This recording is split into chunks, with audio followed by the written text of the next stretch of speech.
오늘 강의할 거는 폴 리케어의 악의 상징 제2부 3장에 나오는 The Adamic Myth and the Eschatological Version of History, 그러니까 아담 신화와 종말론적인 역사관에 대해서 하겠어요. 우리는 제1주에 무엇에 대해서 했죠? 제1주에는 처음과 끝의 신화 중에서 제1유형을 했죠. 제1유형은 이제 바빌로니아의 창조 드라마와 제2적 세계관을 했고, 그 다음에 두 번째 주에는 The Greek Tragedy를 했죠. 그릭의 비극적인 인간관을 했어요. 악한 신과 비극적 인간관. 그리고 오늘은 이제 제3부 3부에서 아담 신화와 종말론적인 역사관을 하겠습니다. 그렇다면은 이제 화두를 볼까요? 여기서 악의 기원과 종말에 관한 신화적인 유형들 가운데 세 번째 유형, 여기 세 번째라고 고치세요. 세 번째 유형인 아담 신화는 어떤 신화인가, 이런 주제를 가지고 하겠어요. 그런 주제를 가지고 하는데, 첫 번째 이제 아담 신화는 이제 회개의 영성으로부터 시작되었다는 제 1절이 있고요. 제 2절은 이제 타락의 순간이라고 그래서 여기 나오죠. 타락의 순간. 그러니까 이제 그 에덴 동산에서 타락해서 그거 선악과를 따먹고 이제 아담이 이제 타락하는 그거를 말하고요. 세 번째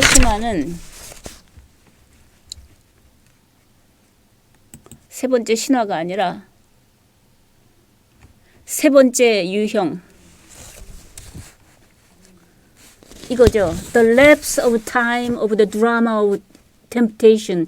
그러니까 이제 그 아담과 이브가 유혹을 받는 거죠. 유혹의 드라마의 시간의 경과. 그러니까 이제 유혹을 받을 때 처음에는 순결한 상태였죠. 그러다가 이제 유혹을 받고 나서는 타락의 상태로 넘어가는 거죠. 그러니까 the lapse, 어떤 제1의 순간과 제2의 순간 사이의 시간적 경과를 의미를 해요. 그러니까 시간의 경과. 유혹의 드라마에서 시간의 경과. 그거를 얘기를 하고, 네 번째는 뭐죠? 네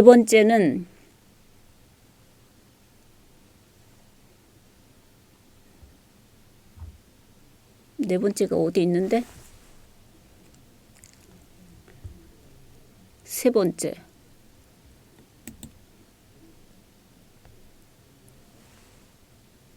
여기 있네요. 네 번째. 여기 있네요. Justification과 eschatological symbols. 자꾸 독일어로 읽어서 미안한데 eschatological 하면 영어가 되죠. eschatological symbols. 그러니까 사람이 의롭게 여김을 받음과 종말론적인 상징, 여기에 대해서 하겠어요. 이것이 이제 아담 신화의 네 가지로 구성된 절이죠. 그렇죠? 그러면은 아담 신화는 세 번째 유형인데, 아담 신화는 어떤 신화인가? 거기에 대한 답은 다른 게 아니죠. 아담 신화는 대표적인 인간 소외의 신화이고, 악의 기원을 인간의 타락으로 풀어내는 신화죠. 그 핵심 내용은 하나님은 선한 하나님이시고 악의 기원은 인간의 타락일 뿐이다. 인간이 처음에는 순결한 상태였는데 타락을 하고 나서 악한 인간이 되었다. 그런 거죠. 그렇다면은 리케르는 이거를 어떻게 해석을 하나요? 첫 번째로 하나님과 원래 창조 세계는 절대적으로 선하다는 거예요. 원래 창조 세계는. 그 다음에 두 번째로 인간 타락이야말로 악의 신화이다라는 이러한 이중적인 고백을 하고 있어요. 이 이중적인 신앙 고백이 유대 기독교적인 회개의 영성, 회개의 영성이라고 그래요. 이 영성을 배경으로 탄생하는 것이 아담 신화라는 거죠. 첫 번째, 하나님과 창조된 세계는 절대적으로 선하다. 인간은 처음에는 선했지만 타락했다. 이 두 가지의 회계적 영성 속에서 이제 이 신화가 전개되는 거라는 거죠. 악의 기원과 종말에 대한 신화의 네 가지 유형을 비교해 볼 때 이제 앞으로 또 하게 되겠어요. 지난번에 2개를 했고 오늘 아담 신화를 했고 이제 다음에는 이제 또 하나를 하겠어요. 비교해 볼 때 유대 기독교의 아담 신화가 바빌론의 테어거닉 미스는 뭐죠? 테오스 게네시스, 신에 생성되는 신화와, 그렇죠? 바빌론에서 신이 생성될 때 어떻게 생성된 거죠? 그러니까 압수가 있고 티아맛이 있고 등등 있었잖아요.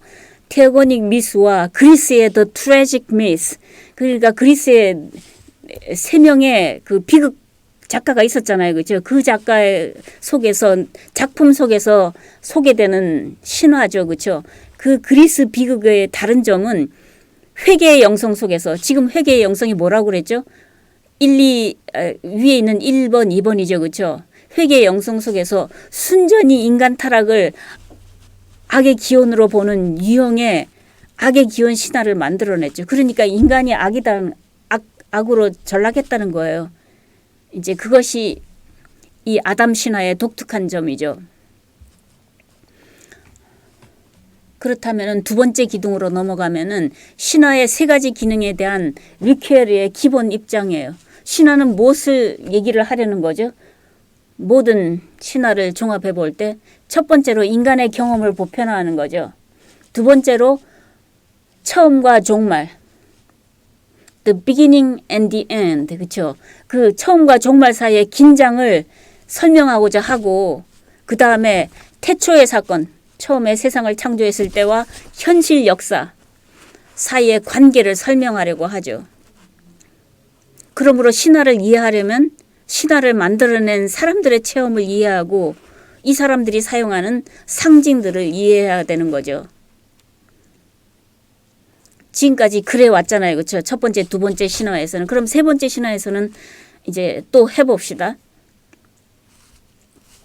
세 번째 신화 이제 중간쯤에 첫 번째 절이 시작이 돼요. The Adamic Myth, Penitential Motivation. 그러니까 아담 신화에서 회개의 영성이에요. 회개의 영성.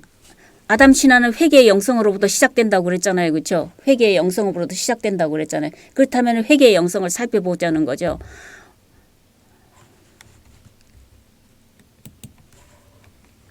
네, 어떤 동기로부터 아담 신화가 만들어졌는가? 답 회개의 영성이죠. 그렇죠? 그래요. 그렇다면은 이제 회개의 영성이 뭔가요? 첫 번째로 이제 절대적으로 완전한 하나님이 창조한 세계는 원래적으로 선하죠. 그리고 악은 인간 자체에서, 그리고 인간의 역사의 뿌리를 깊이 내리고 있잖아요. 그렇죠? 제일 아담이 이제 죄를 지은 다음부터 죄가 유전되고 등등. 이러한 1번, 2번의 이중신앙 고백 속에서 회고적으로 아담 신화가 탄생을 하죠. 그러니까 이런 것을 회고하는 거 이제 성경이죠. 그렇죠? 이것을 회고하는 거죠. 성경의 처음부터 악은 절대적으로 선한 하나님이 계시죠. 그다음에 이제 타락 이야기가 나오니까 이런 타락 이야기. 그래서 그것을 회고하는 그러한 속에서, 그러한 회개의 영성 속에서 이제 아담 신화가 탄생을 하죠. 즉 신앙 고백이 먼저이고, 이 고백 속에서 신화가 통합되어서 들어온다는 거죠. 그렇다면은 이제 신앙 고백이 뭔가를 또 살펴보아야 되겠죠. 그건 나중에 살펴보기로 하고, 리케어가 이렇게 주장하는 근거가 무엇일까요?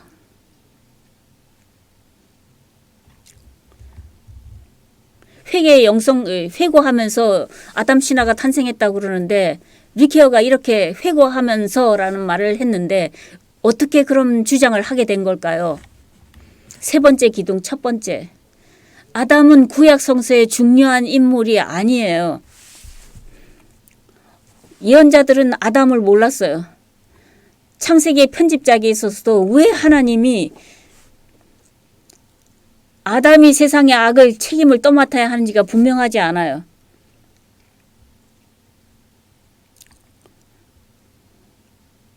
어쩌면 아담 신화는 최초의 악의 한 예일지도 모른다고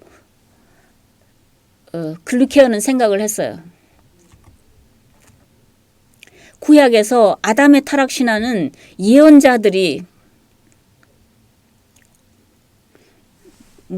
세상에서 인간의 아담의 타락 때문에 악이 들어왔다는 이런 말이죠. 그렇죠? 인간을 고발하죠. 왜요? 처음에 아담이 죄를 지었으니까 아담을 고발해야 되겠죠. 하나님을 무죄로 선언하죠. 하나님은 처음에는 선한 사람이 아니었냐. 선하고 절대적으로 선한 세계를 만들었는데 아담이 죄를 지어서 죄가 이 땅에 들어왔지 하는 회개의 영성을 하고 있어요. 그건 구약 성서의 이야기였고요. 그 다음에 신약 성서에서는 어떤 일이 벌어졌나요? 아담 신화는 회개의 영성에서도 탄생해요. 그러니까 이제 신약에서는 예수의 시대인데 예수는 아담에 대해서 언급하기보다는 악이 현실적으로 존재한다는 사실을 언급하고 회개를 촉구할 뿐이죠. 이런 예수의 언급에는 아담을 악의 기원으로 해석하는 모습은 보이지 않아요. 리케르의 생각으로는. 오히려 사도 바울의 기독론이 예수를 누구로 간주하는데요? 사도 바울은 the second Adam, 그러니까 두 번째 아담으로 간주를 하죠. 두 번째 아담으로 간주하는 저서들은 이제 첫 번째 고린도전서, 그 다음에 로마서 등등에 나와요. 그러니까 사도 바울은 이제 예수를 두 번째 아담으로 간주를 하고, 동시에 바울은 인간의 악의 현실을 고발하고 악의 기원으로서 인간을 고백하는 회개의 영성 속에서 죄를 구원하는 그리스도의 형상을 위하여 아담 타락 신화를 사용하고 있죠. 첫 번째 아담이 어떻게 하다가 타락을 했는데 두 번째 아담인 예수가 나타나서 어떻게 우리를 구원해 간다 등등으로 하는 거죠.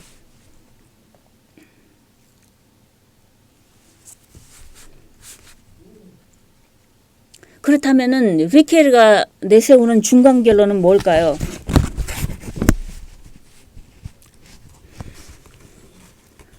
지금까지 말했듯이 첫 번째로 하나님과 원래 창조 세계는 절대적으로 선하고, 두 번째로 인간 타락이 악의 기원이다 라고 말하죠. 이 두 가지 신앙 고백이 기독교의 회개 영성이라는 거예요.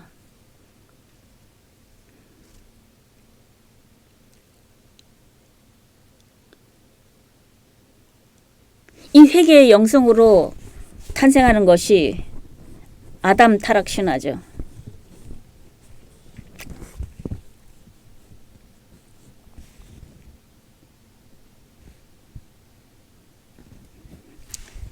아담 타락 신화는 회개가 모티브가 되어서 만들어낸 신화라는 거죠. 네, 그렇다면은 세 번째 기둥 마지막 악의 기원과 종말에 대한 신화의 네 가지 유형들을 비교해 볼 때 아직 네 번째는 미루고요. 첫 번째로 바빌로니아 신화에서는 원초적 혼돈 속에서 투쟁하는 악한 신들이 막 자기네끼리 막 싸우니까 인간 밖에 있는 악이죠. 어떻게 싸웠나요? 어떻게 싸웠어요?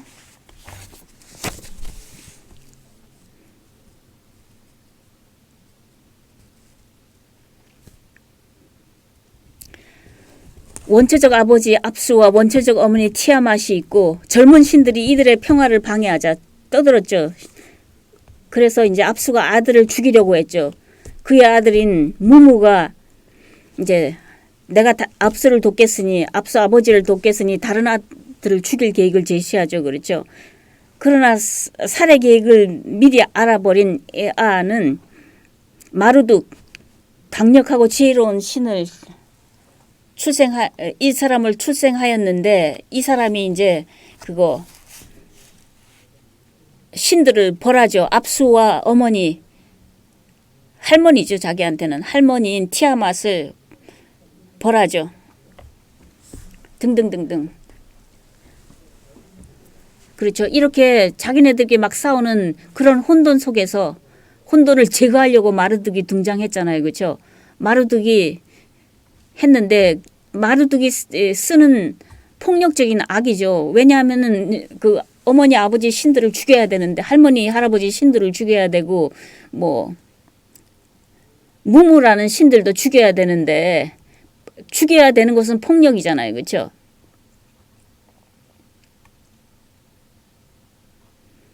그래요. 그리고 이제 인간의 창조는 어떻게 나와요? 마르둑이 반역자들 킹구를 살해를 하죠. 그렇죠? 반역자를 죽이고 그래서 그 반역자들을 죽이고 인간을 창조하죠. 그렇죠? 그러니까 티아못을 죽이고 신들의 전쟁한 반역신들 킹구를 처단하는 과정에서 피로 킹구의 피로 인간을 만들죠. 그러니까 킹구의 피로 만들었으니까 인간이 악하죠. 그렇죠?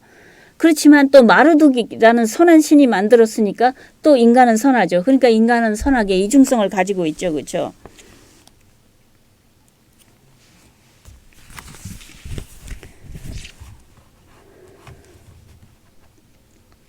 여기서 마르둑이 반역신들 킹구의 피와 살에서 인간을 창조한 거 속에서 원초적인 악이 함축되어 있고 또 마르둑이 창조했기 때문에 선한 면도 함축되어 있죠. 그렇죠? 그래요. 그렇다면은 2차적인 비극 속에서는 무슨 일들이 일어났죠? 서로 투쟁하는 신들. 우리가 이런 것은 좀 서로 투쟁하는 신들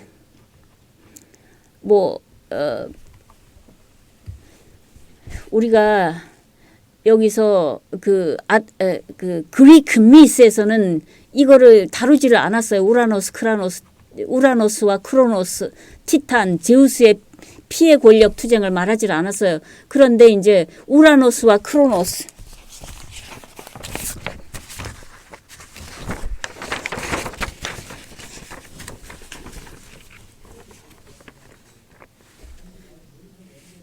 첫 번째 장이 있죠. 그렇죠? 그 첫 번째 장을 잘 살펴보면은 신화의 제1세대, 제2세대, 티탄 세대, 제3 올림푸스 신화의 시대가 열려요. 그렇죠? 그러니까 그때 보면은 이제 우라노스와 크로노스.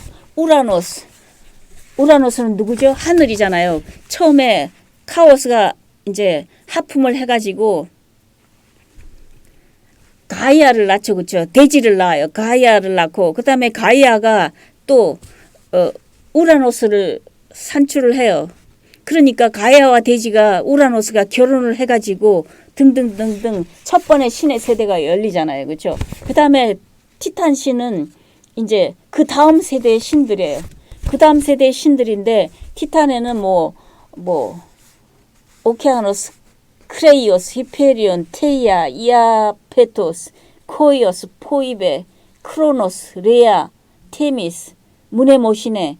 그러니까 여기에 크로노스라는 신이 있어요. 크로노스라는 신이. 근데 크로노스가 이제 그 우라노스를 살해를 하죠. 아버지 살해를 하죠. 그렇죠? 왜냐하면은 그 우라노스가 자기 아들이 시끄럽게 구니까 그 아들들을 다 자기의 다리에 집어넣고 죽이려고 하니까 크로노스가 이제 이런 아버지는 살해해야겠다고 하는 거예요. 그래서 이제 아버지를 살해하는데 크로노스가 그랬는데 이제는 제우스 제3세대 올림포스 신들에 보면은 제우스가 또 크로노스를 살해를 해요. 그렇죠? 그러니까 이런 피해 권력 투쟁에서 신들의 악함이 드러나죠. 신들은 선과 악의 이중성을 갖고 있어요. 그리스 신화에서는 제1세대부터 2세대부터 3세대까지.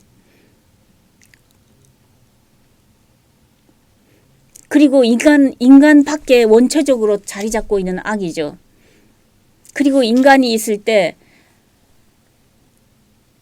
원체적으로 자리 잡고 있는 악한 신들, 괴물들, 신탁, 운명이 예정해 놓은 악에 의해서 인간이 악을 행하게 되는 거잖아요. 그렇죠? 그거는 어떤 것이에요? 인간밖에 원체적으로 자리 잡고 있는 악, 신탁을 예로 들면은 오이디푸스 왕의 출생과 관련된 신탁이 있잖아요. 그렇죠? 그 신탁은 뭐라고 그랬어요?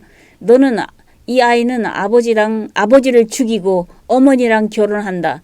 등등 이런 말을 했잖아요. 그렇죠? 그러니까 오이디푸스가 그 신탁을 피하려고 아무리 노력을 해도 결국은 그 신탁이 맞아떨어지잖아요. 그 신탁 악에 의해서 맞아떨어지잖아요. 그렇죠? 그래서 오이디푸스가 나중에는 자기를 처벌을 하고 이제 첫 딸의 손을 잡고 떠나잖아요. 어쨌든 그 이제 그리스 비극에서 오이디푸스 왕 이야기죠. 그렇죠?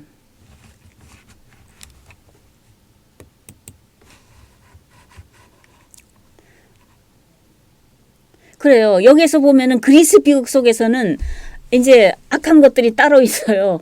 신들, 괴물들, 신탁, 운명 이런 것들이 악을 내포하고 있고 이것에 의해서 인간이 자기도 모르면서 악을 행하게 되는 거죠. 어쩔 수 없이.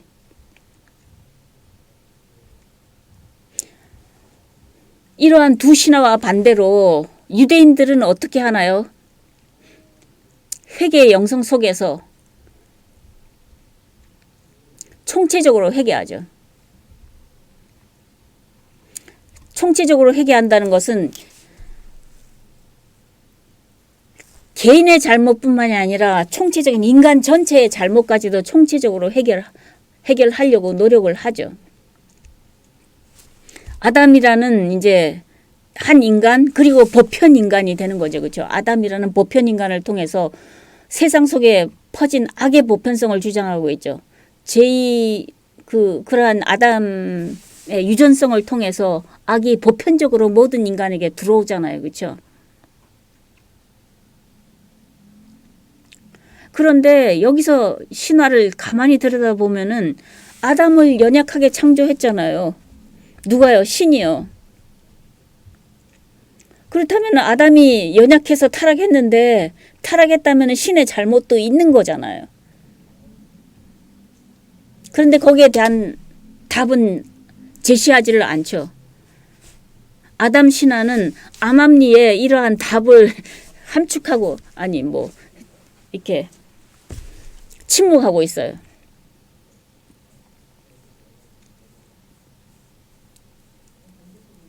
그러니까 The Adamic Myth는 뭐예요? Penitential Motivation, 회개의 영성 속에서 벌어진다는 거예요.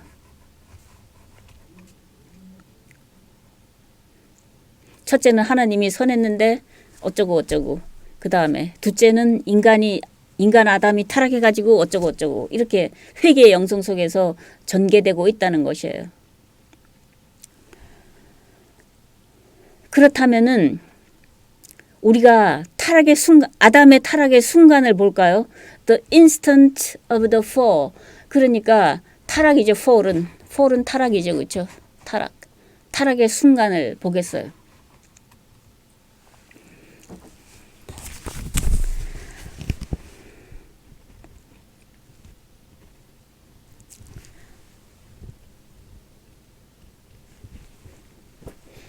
맨 마지막 페이지의 첫 번째 삼각형을 보면은 아담 타락 신화의 두 가지 구조적인 특징이 있어요.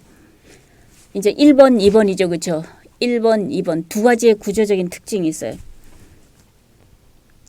그 구조적인 특징이 뭘까요? 이제 야위스트의 관점에서 본다면은 첫 번째로 세상사의 악이 단 한 사람 아담과 그의 한 번의 행위에 의해서 시작되었죠. 에덴 동산에서의 그 선악과를 따먹은 그 한 번의 행위로 시작되었어요. 바울은 말하기를 한 사람으로 말미암아 죄가 세상에 들어왔다고 그래요.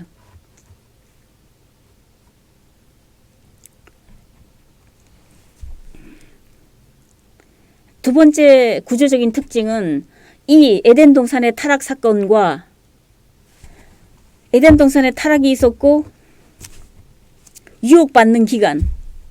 유혹받는 기간에 이제 뱀에 의해서 유혹을 받아가지고 타락으로 떨어지잖아요. 그렇죠? 그러한 도시 구조를 취하고 있는 드라마로 전개가 되죠.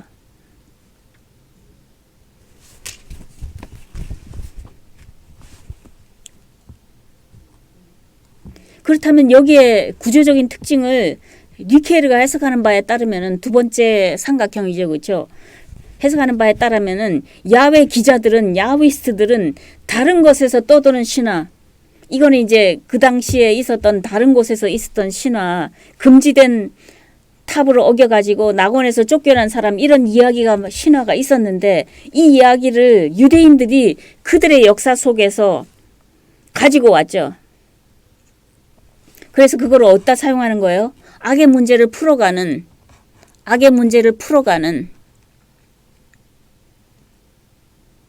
거기에서 이제 사용을 하죠. 그런데 거기에서 이제 다른 신화들을 가져와서 사용을 하니까 이제 어떻게 특별히 유대교적인 그러한 아담 신화를 만들어내는 거죠.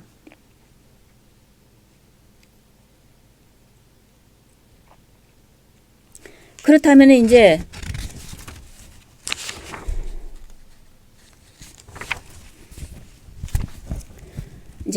A, B가 있는데 첫 번째 창조 이야기와 두 번째 창조 이야기가 있어요. 그렇죠? 그렇다면 첫 번째 창조 이야기에서는 어떻게 진행이 되죠? 첫 번째 창조 이야기. 거기서는 이제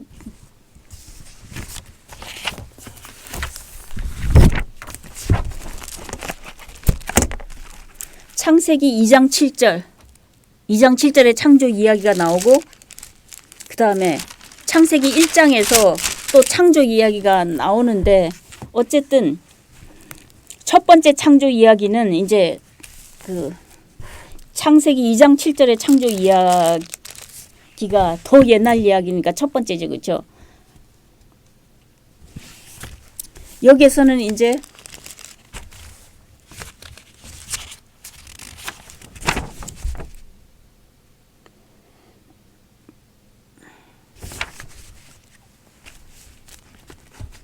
창세기 2장 7절.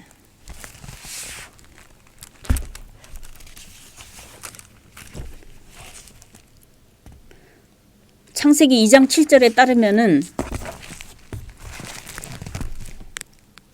여호와 하나님이 흙으로 사람을 짓고 생기를 그 코에 불어넣으시니 그 사람이 생명이 된지라. 리빙 빙이 된 거죠. 그렇죠? 이런 창조 이야기가 나와요. 그렇죠?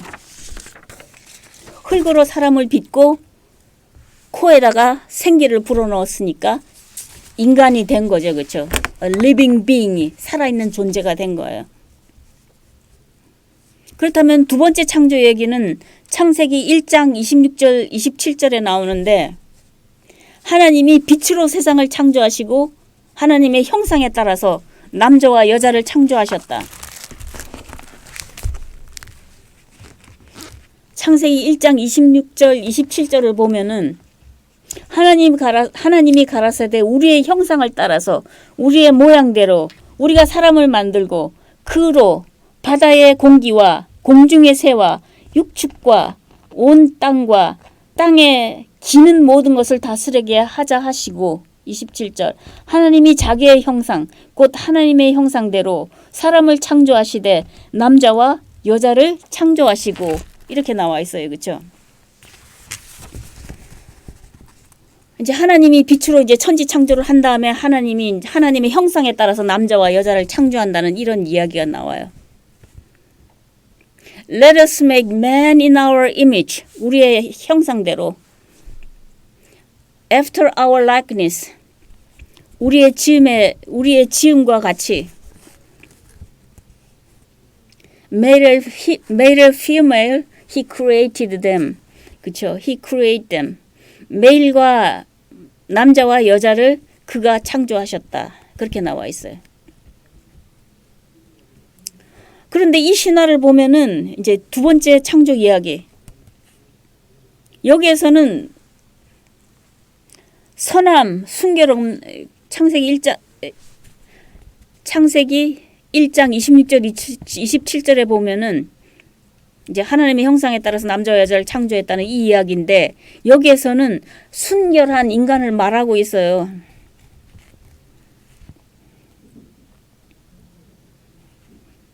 그러니까 이제 야훼이스트는 어떻게 작업을 했나 볼까요? 첫 번째, 두 번째, 세 번째 작업을 했는데, 먼저 야훼이스트는 어떻게 생각을 했죠?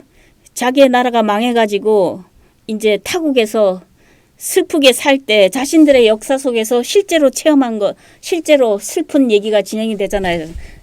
그렇죠. 바빌론 강가에서 한없이 울어대고 등등등등. 그러니까 이러한 체험 속에서 야훼를, 하나님을 The Master of Universal History, 보편적인 역사의 메스로 선택할 필요가 있었죠. 그리고 나가지고는 야훼를 하늘과 땅의 창조주로 승인했다는 거예요.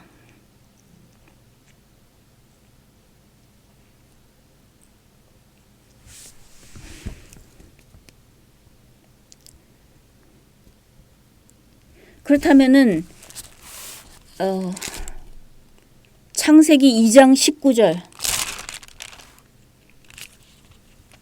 2장 19절에서 24절에 인간 창조의 이야기에서의 인간상,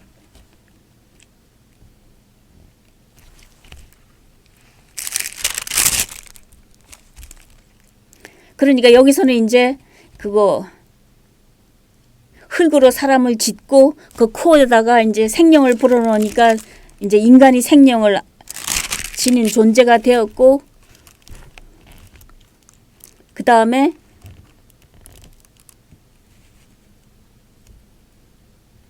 인간상을 말하는 것이니까 26절에서 2장 19절에서 24절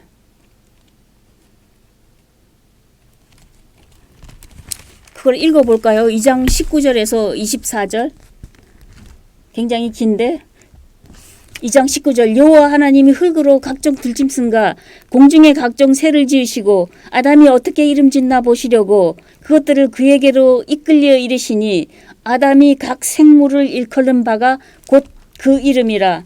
20. 아담이 모든 육축과 공중의 새와 들의 모든 짐승에게 이름을 주니라. 아담이 돕는 배필이 없으므로. 21. 하나님과 여호와 하나님이 아담을 깊이 잠들게 하시니 잠들매 그가 그 갈빗대 하나를 취하고 살로 대신 채우시고 여호와 하나님이 아담에게서 취하신 그 갈빗대로 여자를 만드시고 그를 아담에게 이끌어 오시니. 23. 아담이 가로되 이는 내 뼈 중에 뼈요 살 중에 살이라. 이것을 남자에서 취하였은즉 여자라 칭하리라 하리라. 이런 내용이에요. 그래요. 아담이 이름을 짓고 이제 아담이 인간은 이제 여기서 보겠어요.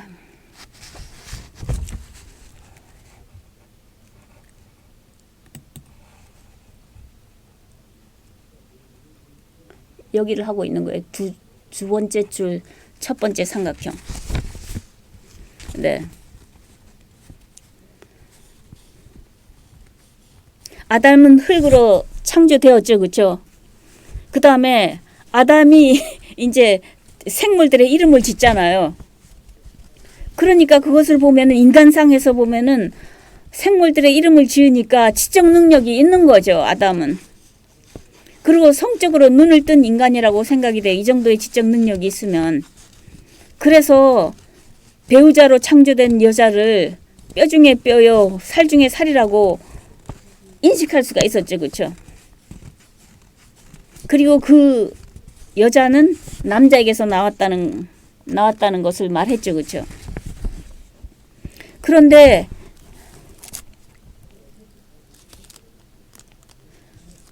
창세기 3장에서는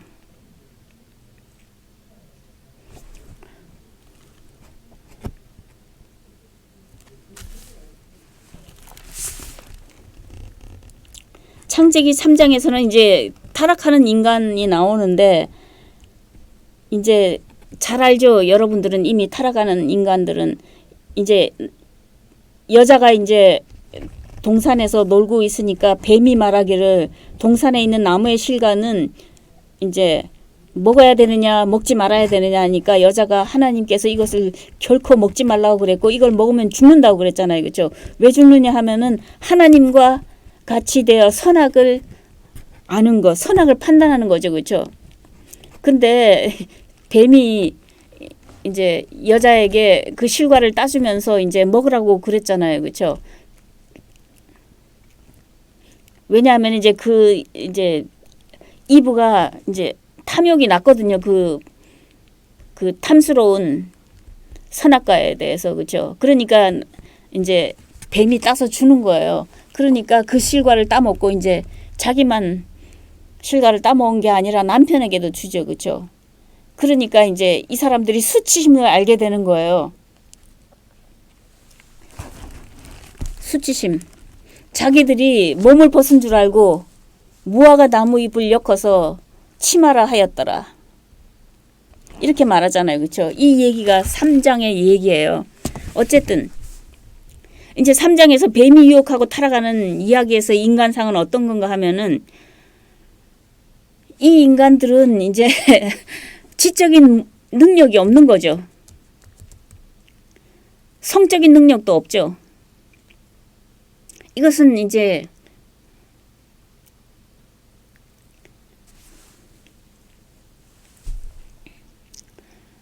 인간은 본래 선한 존재인데 타락 이후에 허물을 갖게 되었다는 이야기로 진행이 되잖아요. 그렇죠? 인간은 원래 선하지만 악할 수 있는 이중적인 존재임을 말하고 있죠. 왜냐하면 여기에서 이제 이브가 마음이 흔들리기 시작했잖아요. 저 따먹고 싶은데 따먹지 말라고 하나님이 그랬는데 어쩔까 이런 흔들리는 마음. 그거는 이중적인 존재를 말하는 거죠. 악할 수도 있는 것을 갖고 있잖아요. 그렇죠? 그러니까 이제 이브가 뱀이 따주는 걸 먹은 거죠. 그런데 여기서 보면은 인간이 이중적인 존재인 거죠. 이 3장의 이야기는 2장에서 읽었던 인간상과 대비되는 거죠. 왜냐하면 거기에서는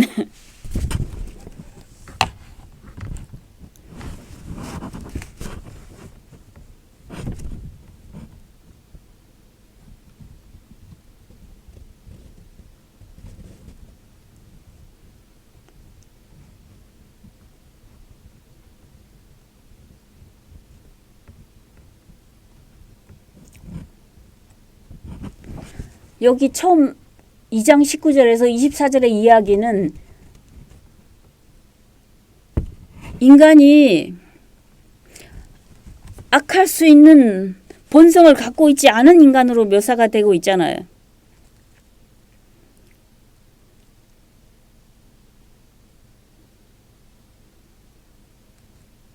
왜냐하면은 2장에서는 인간이 지적 능력이 있고 성적으로도 눈이 뜬 인간이라고 그랬잖아요.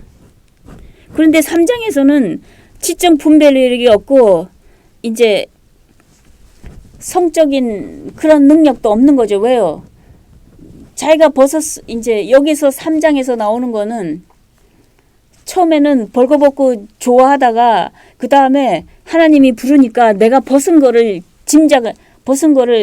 아는 거예요. 그러니까 숨었어요.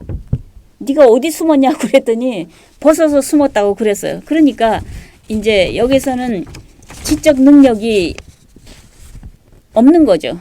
그리고 이제 타락을 한 다음에는 성적으로도 성숙하는 거죠. 이렇게 2장과 3장이 서로 상반되는 문명과 섹슈얼리티에 대한 입장은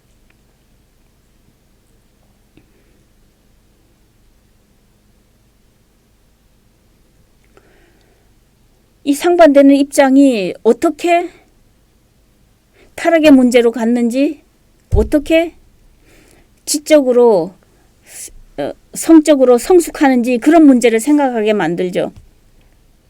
어쨌든 간에 문명은 선을 향하여 진전되거나 악을 향하여 기울어질 수 있는 이중성의 가능성을 안고 있죠.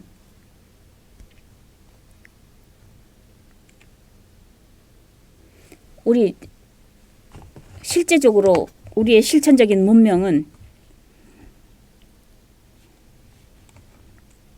이런 이중적인 가능성을 안고 있으니까 이제 타락의 신화를 설명해야 되는 그러한 문제에 부딪히는 거죠. 근데 문제를 어떻게 해결할 것인가가 또 문제잖아요. 그렇죠?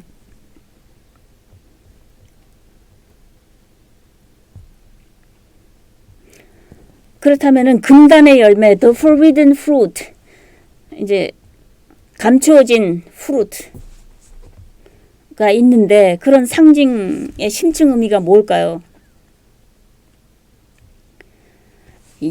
야훼 기자들은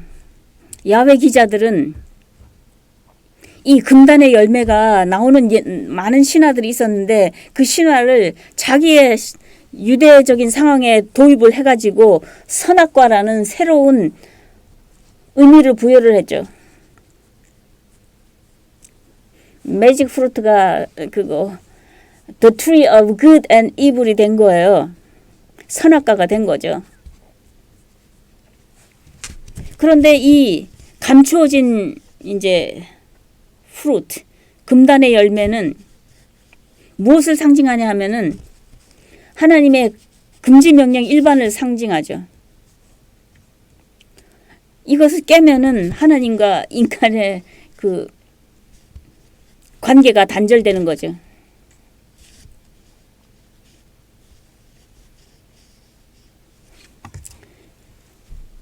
그렇다면 이 선악과를 따먹으로서 선악과를 따먹지 말라고 그랬는데 선악과를 따먹는 거, 여기에는 무엇이 금지됐나요?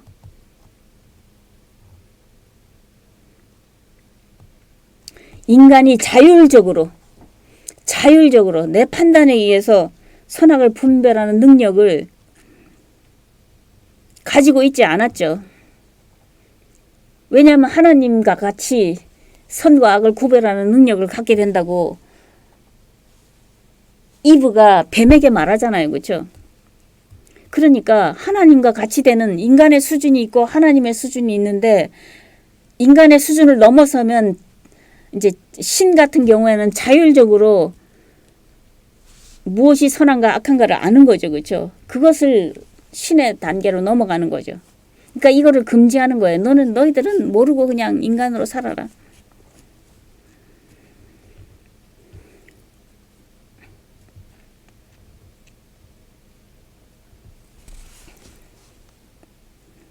그리고 또 serpent, 뱀하고 이브와 선악과라는 이 삼각관계는 어떤 의미를 갖고 있나요?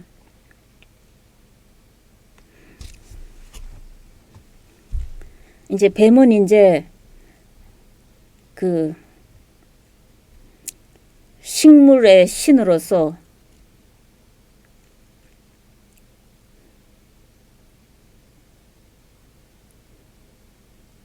그러니까 섹스를 이제 신성하게 하는 그러한 유혹 같은 것으로 이제 해석하는 사람도 있지만 이제 우리 책에서는 이제 코펜스의 해설로 나왔는데 코펜스는 이제 뱀은 식물적인 신이야. 그 다음에 그 인간의 섹스를 신성하게 하는 그러한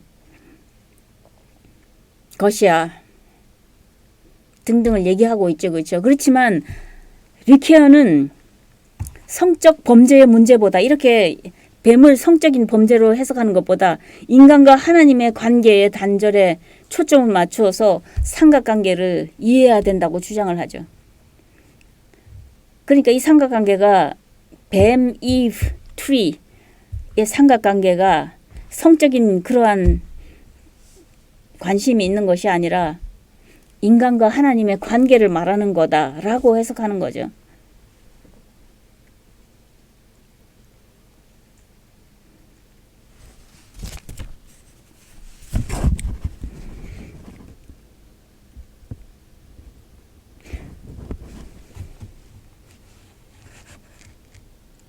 아담 타락 신화의 핵심적 의미.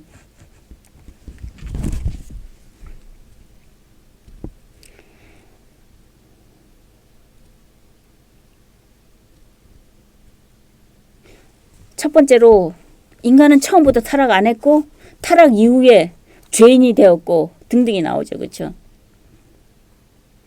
성, 죽음, 노동, 문명, 문화 등등 모든 영역에서 인간이 이제 훼손되었죠. 타락을 했으니까. 그 다음에 두 번째로 이제 타락 신화를 수용함으로써 아담 신화는 인간론을 이제 첫 번째 사람 인간에게 집중시키고 악이 뿌리 깊기는 하지만 결코 인간이 본성적으로 악한 인간은 아니라고 하는 거죠. 이 세상에 이제 우리는 타락한 세상 속에서 사는데 이 타락한 세상 속의 악을 회개해서 순수한 상태로 돌아가고자 하는 의도가 있는 거죠.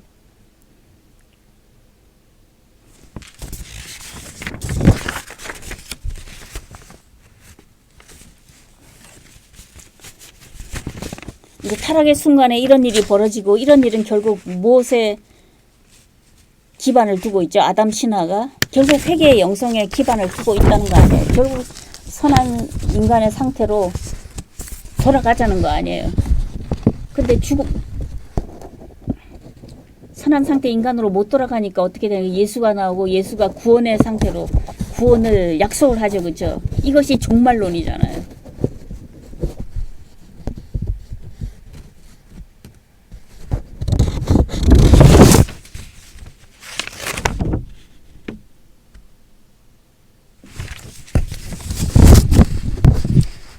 그러면 세 번째로 the lapse of time of the drama of temptation.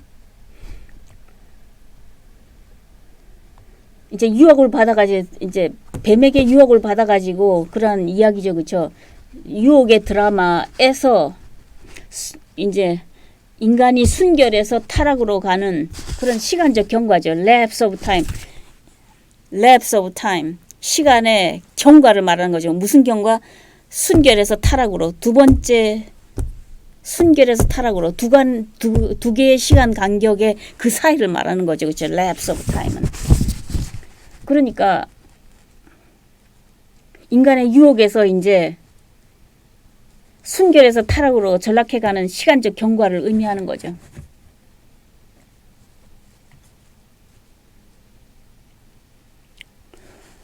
그렇다면 질문. 왜 인간 타락 이에 제3의 뱀을 등장시켰을까? 아담과 이브만 있다가 스스로 타락하지 왜 뱀이 들어가지고 난리를 쳤을까? 뱀의 정체는 무엇일까? 이제 뱀의 의미가 이제 세 가지로 정리가 돼요.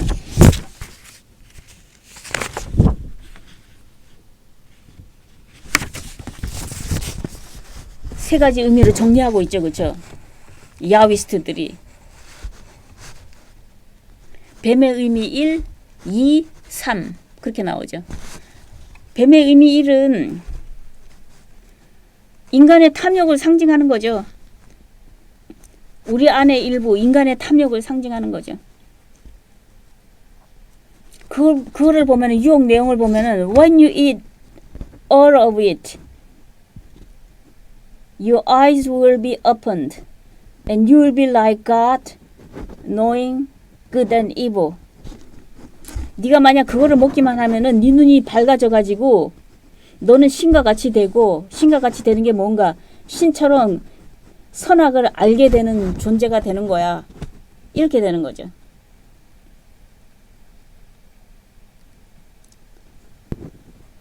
그러니까 인간의 내부의 악을 말하는 거죠. A chaos in me. 내 속에 있는 카오스라는 거예요. 이 악이라는 존재가.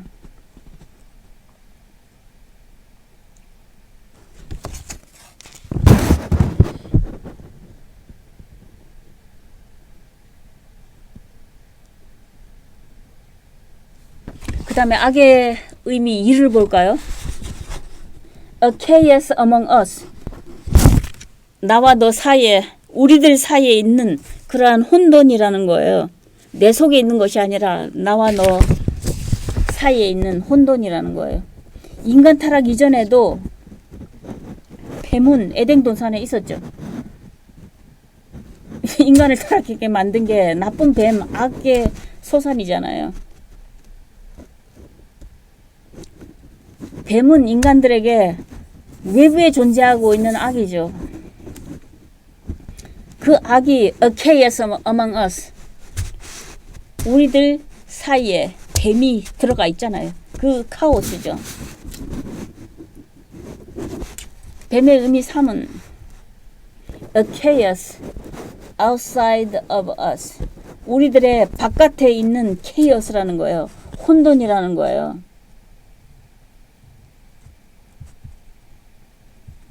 우리들 외부에 악, 크토닉 애니멀, 지하적인 동물이죠. 그렇죠? 지하적인 동물. 뱀이죠. 뱀. 이거는 악의 우주적 구조를 암시해 주죠. 지하동물. 우주적인 구조잖아요.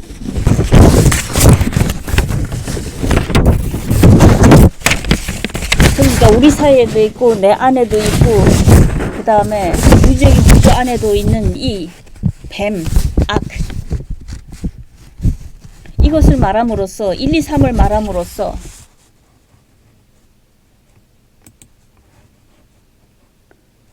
(1, 2, 3에 대한 결론이죠. 그렇죠? 이것을 세 가지 뱀의 의미를 가지고 아담의 타락 사건을 설명하고 있는 거죠.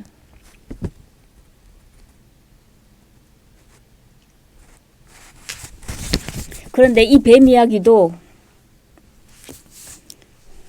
페르시아 시대 속에 있는 이제 사탄 이야기를 가지고 취해와 가지고 선악 이혼론에 가까운 형태로 이스라엘 신앙에 집어넣은 거죠. 이스라엘식으로 편집해서 바꾼 거죠. 그런데 하나님이 모든 세상을 선하게 창조했으니까 뱀도 창조했으니까 뱀도 처음에는 선한 것일 수밖에 없죠. 근데도 불구하고 이상하게도 이제 수수께끼죠. 그렇죠? 이제 악한 뱀이 도입돼 가지고 전적으로 인간이 악의 기원이다. 그렇게 설명을 하잖아요.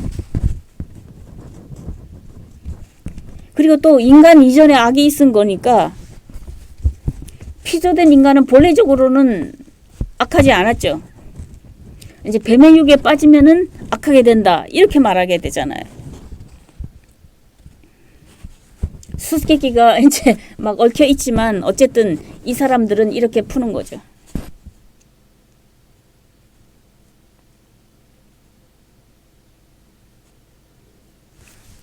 이제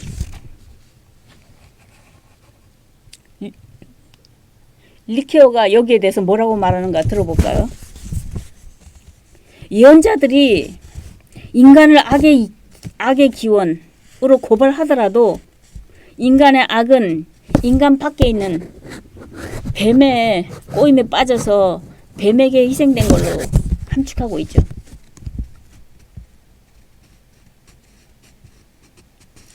그러니까 아담 신화의 타락 이야기에서 보면은 인간이 타락한 거는 인간 밖에 그리스 신화에서 보는 인간 밖에 있는 악, 즉 오이디푸스의 신탁 등등과 상통하는 점이 있죠. 그런데도 그리스 비극과는 다르게 뱀과 여자 등등의 초점은 결국은 아담의 악한 선택, 아담이 타락하게 되는 직접적인 동기를 얘기하고 있잖아요. 그럼 여자란 뭐지? 여자의 의미. 뭐 남자 여자, 그래서 여자의 성적인 면을 상징하는 것이 아니라 인간의 연약함을 상징하고 있죠. 여자의 꾀임에 빠진다는 것은 연약한 거죠. 그렇죠? 윤리적으로 유한하다는 거 아니에요. 그렇죠? 그것 때문에 타락하게 되는 거죠. 여자 때문에 타락하게 되는 거죠. 아담이 결국은.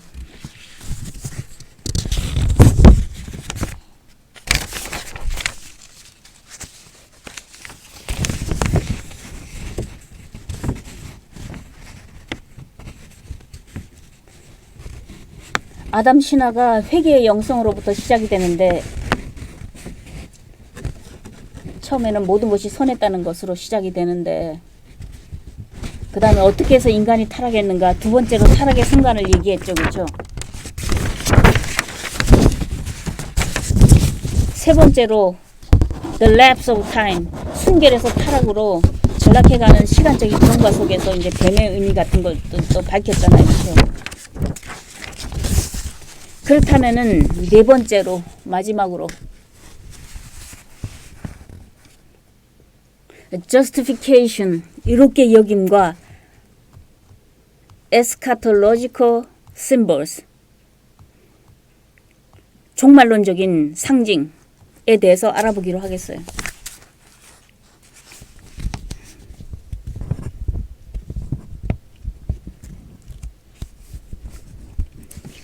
이제 시선을 크게 들여다보면은 성경 전체로 이제 훑어보면은 특히 야훼 문서를 쓴 사람의 입장에서 보면은 아담 신화는 유대인의 특정한 역사 경험 속에서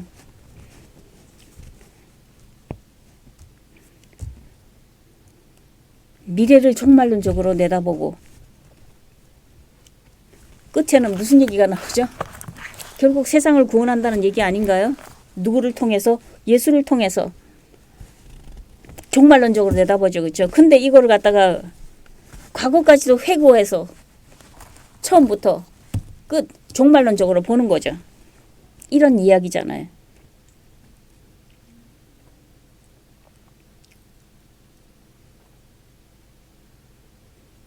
그렇다면 여기에서 전개되는 실질적인 이야기들을 들여다볼까요? 맨 처음 시간에 발생한 타락과 종말의 시간에는 구원이 있죠. 그렇죠? 예수를 통한 구원이 있잖아요. 종말 상징과 얽혀있는 두 번째 기둥 마지막 justification 의 상징을 통해서 용서의 체험을 드러내 보이려고 하는 거죠. 인간이 결국 다 용서받는 거죠.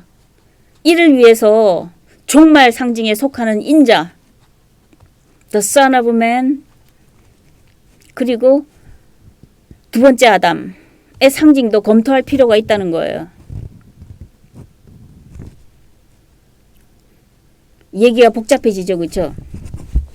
이 인자와 제2아담의 상징은 문서상으로는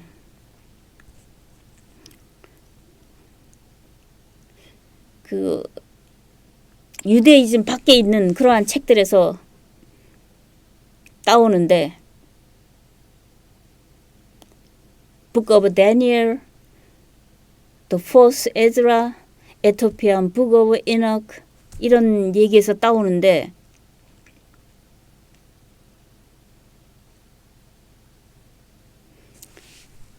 문서상으로는 이제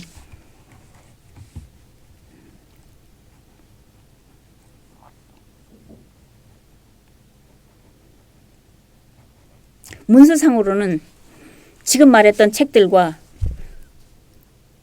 The Synoptic Gospels, 그러니까 예수를 눈으로 본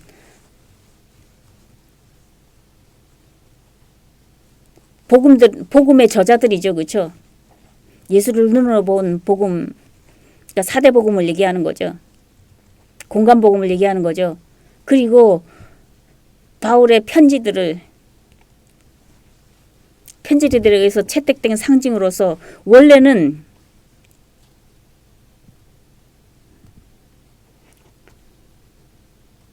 타락하는 아담의 상징과는 차원이 다르다고 그래요. 뭐가? 인자의 상징과 제2아담은 원래 우리가 보았던 타락하는 아담과는 차원이 다르다는 거예요.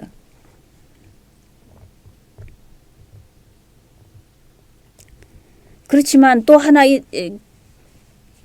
하나 성경에 나와 있는 거는 야훼 문서 기자들의 관점에서도 하나님의 약속에 의해서 조상들의 현실 역사가 구원에 가는 그러한 구원사적 관점이 내포되어 있는 거죠. 거기들 보면은 아브라함 너는 약속의 땅을 차지할 것이다. 내 자손이 모래알까지 많아질 것이다 등등. 그렇다면은 이제 구원사적인 관점이죠. 그렇죠? 그런 것들이 있었는데 그렇다는 거죠. 있었는데 타락하는 아담상과는 아담상도 있었고 이런 얘기도 있었다는 거예요. 그런데 이런 구원사적인 관점, 내 자손이 모래알처럼 많아질 것이다라는 이러한 구원사적인 관점은 나중에 종말론적인 관점, 에스카톨로지컬 비전이죠. 그렇죠? 인자의 도래, 종말의 때, 인자가 오고 종말의 때가 온다는 거예요. 그러니까 이런 구원사 관점이 이제 인자가 오고 종말의 때가 온다는 것을 내포할 수도 있다는 거죠. 네 번째 기둥. 메시아의 형상이 종말화되는 것은 고난받는 종의 상징과 인자의 상징이라는 거예요. 고난받는 종, the suffering servant, 고난받는 종, 그리고 son of man의 상징이라는 거죠.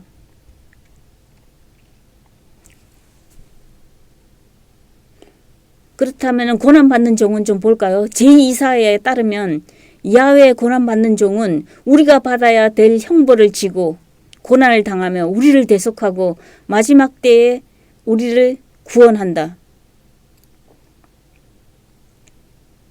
그렇게 나오죠. 그렇다면은 이사야 53장 10절에서 11절.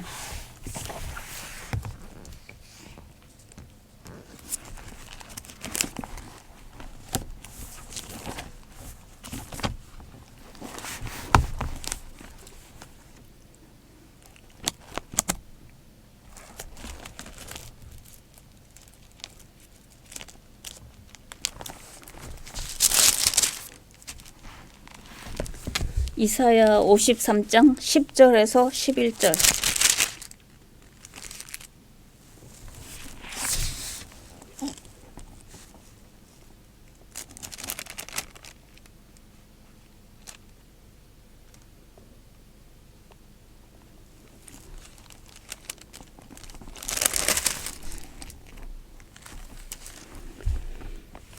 어쨌든 이사야 53장 10절에서 11절은 10절 여호와께서 그로 상함을 받게 하시기를 원하사 칠고를 당케 하였은즉 그 영혼을 속건 제물로 드리기에 이르면 그가 그 씨를 보게 되며 그날에 길 것이요 또 그의 손으로 여호와의 뜻을 성취하시리로다. 11절 가라사대 그가 자기 영혼에 수고한 것을 보고 만족을 여기실 것이라. 나의 의로운 종이 자기의 지식으로 많은 사람을 의롭게 하며 그들의 죄악을 친히 담당하리라. 그쵸? 그러니까 예수가 이미 나오죠. 그쵸? 그 다음에 이제 그 이사야 53절 5장 53장 5절을 보면은 그의 찔림은 우리의 허물을 인하며 그의 상함은 우리의 죄악을 인함이라. 그가 징계함을 받음으로 우리가 평화를 누리고 그의 채찍에 맞음으로 우리가 나음을 입었도다 등등등 이렇게 나오죠. 그렇죠? 유명한 얘기잖아요. 그렇죠?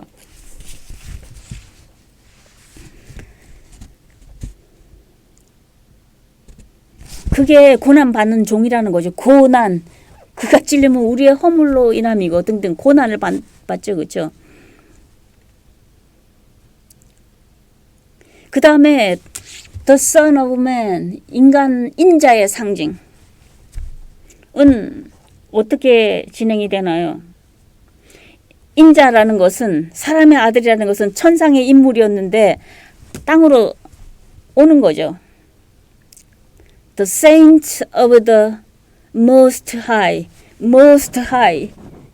근데 땅으로 내려오는 성자죠. 그렇죠? 다니엘서 7장 13절. 인자는 마지막 때에, 그럼 인자가 왜 하늘에서 땅으로 내려와요? 마지막 때에 거룩한 백성들을 모으고 그들을 통치하는 거죠. Son of Man의 두 가지 기능은 세상을 심판하고 미래의 세상을 다스리는 왕이 되는 거죠.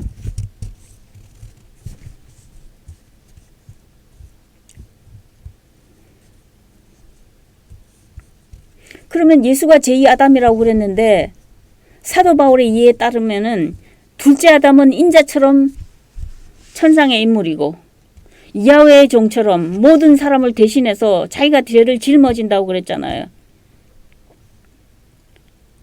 사도 바울은 말하기를 그리스도는 두 번째 아담이고 첫 번째 아담은 무엇이다라고 그러는 거예요. 첫 번째, 두 번째 아담을 얘기하고 있어요. 이제 바울이 말하기를 첫 번째 아담은 한 사람의 범죄 때문에 모든 사람이 유죄 판결을 받았다는 거예요. 한 사람의 범죄가 뭐죠? 아담이 이브의 말을 듣고 선악과를 따먹은 거죠. 그래서 원죄를 지고 있잖아요. 모두가 원죄를 지게 되었죠. 그런데 두 번째 아담은 예수잖아요. 그렇죠? 한 사람의 의로운 행위 때문에 모든 사람이 의롭게 하여 주심을 받아 의롭게 여김을 받는 거죠. 그렇죠? justification. 의롭게 여김을 받는 거죠. 누구 때문에? 예수 때문에 의롭게 여김을 받아서 인간이 새 생명을 얻는 거죠. 그러니까 바울의 기독론은 인자의 개념과 야훼의 고난받는 종이라는 개념을 합쳐가지고 예수를 두 번째 아담으로 풀어내는 거죠. 그러니까 신약에서 바울의 기독론이 어떤 형태를 취하는 거죠? 인자의 형상, 야훼의 고난받는 종, 그리고 두 번째 아담, 이걸 다 종합시킨 게 예수라는 거죠.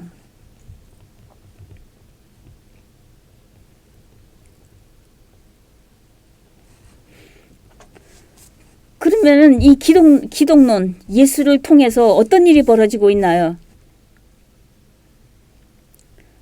옛 아담의 과정에서 새 사람, 둘째 아담으로 가는 과정이 인간 타락에서 구원으로 가는 과정이죠.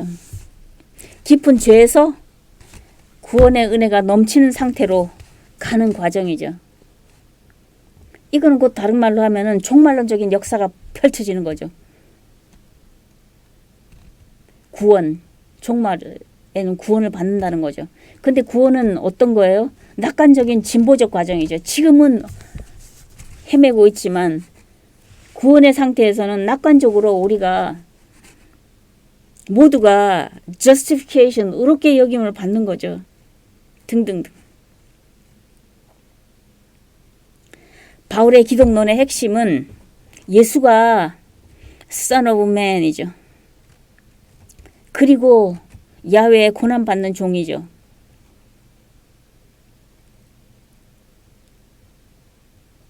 그러니까 리케어가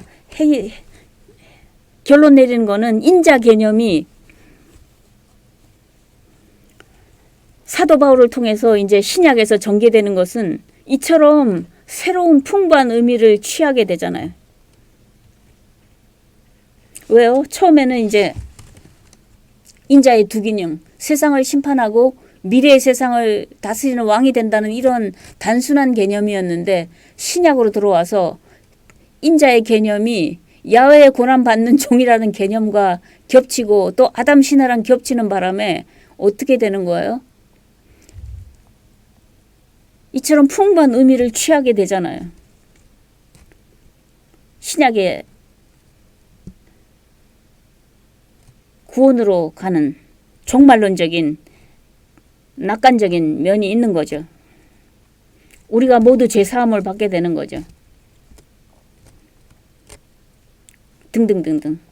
아주 새로운 의미를 취해서 이렇게 풍부하게 되잖아요. 신약에서는.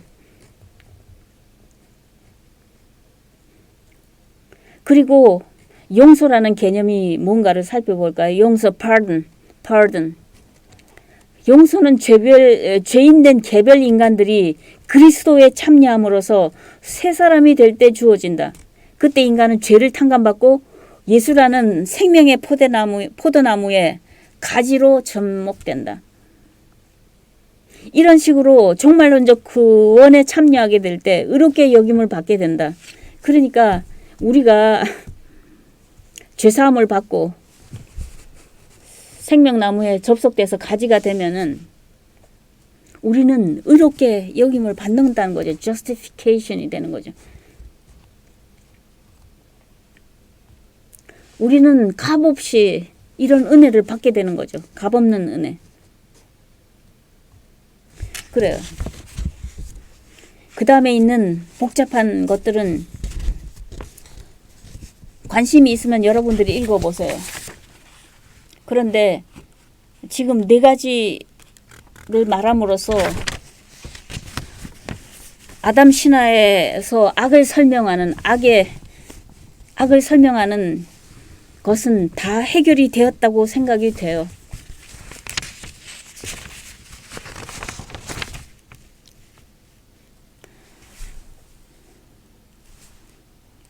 결론을 한번 내려볼까요? 아담 신화는 어떤 신화인가? 악의 문제를 어떻게 생각하는가? 그렇다면 맨 첫 번째로 넘어가야 되겠죠. 이게 나오잖아요.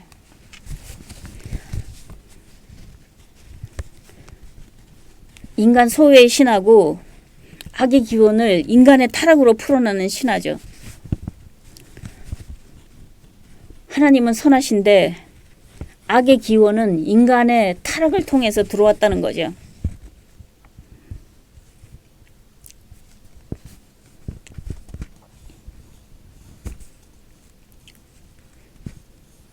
근데 이것을 설명하기 위해서 많은 상징들을 가지고 오잖아요. 그렇죠? 어쨌든 제1번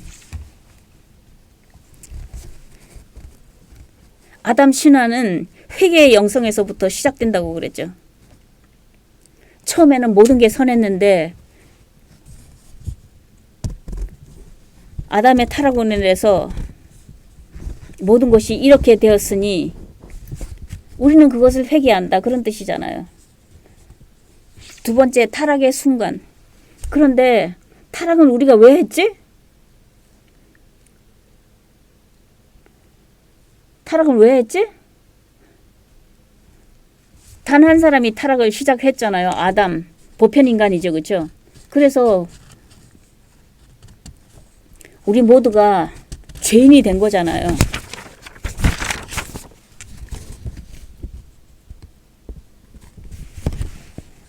그럼 세 번째로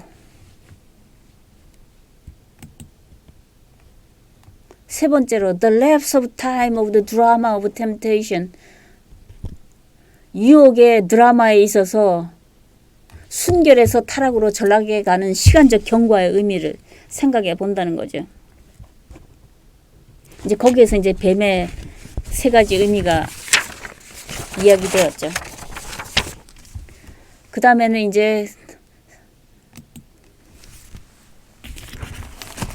처음과 나중 이 모든 경과를 설명하는 것들이 지금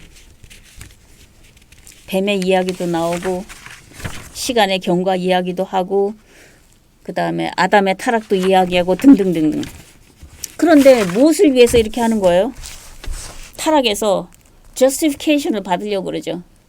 타락에서 해방됨으로써. 근데 그 justification은 무엇을 통해서 이루어지죠? 예수의 상징을 통해서 이루어지죠. 예수가 어떤 인간이 되는데, 어떤 신이 되는데, 예수는 종말론에 우리의 거대한 낙관론적인 것을 반영하잖아요. 그렇죠? 근데 예수가 가지고 있는 성격은 뭐였어요? 고난받는 종. 우리가 찔리면 뭐 어떻게 되고, 뭐 우리가 어떻게 되면 어떻게 되고, 고난받는 종. 그리고 인자의 상징이죠. 그렇죠? 인자. 이 세상을 심판하고 미래의 세상을 다스리는 왕이 되잖아요. 그렇죠? 그 인자의 상징. 그리고 아담 신화를 결합해 가지고 예수라는 둘째 아담이 탄생하잖아요. 그렇죠? 그래서 뭐가 되는 거예요? 결국은 종말에는 우리 인간이 justification 받아가지고 종말론적으로 어떻게 돼요? 우리는 결국 행복하게 되는 거잖아요. 모든 구원받고 죄에서부터 구원받고 등등. 의롭게 여김을 받고 등등. 그렇게 되는 거죠. 그래요. 그렇다면은 이제 아담 신화와 종말론적인 그러한 관을 우리가 해석을 해봤어요. 그렇다면 오늘 강의를 마칠까요?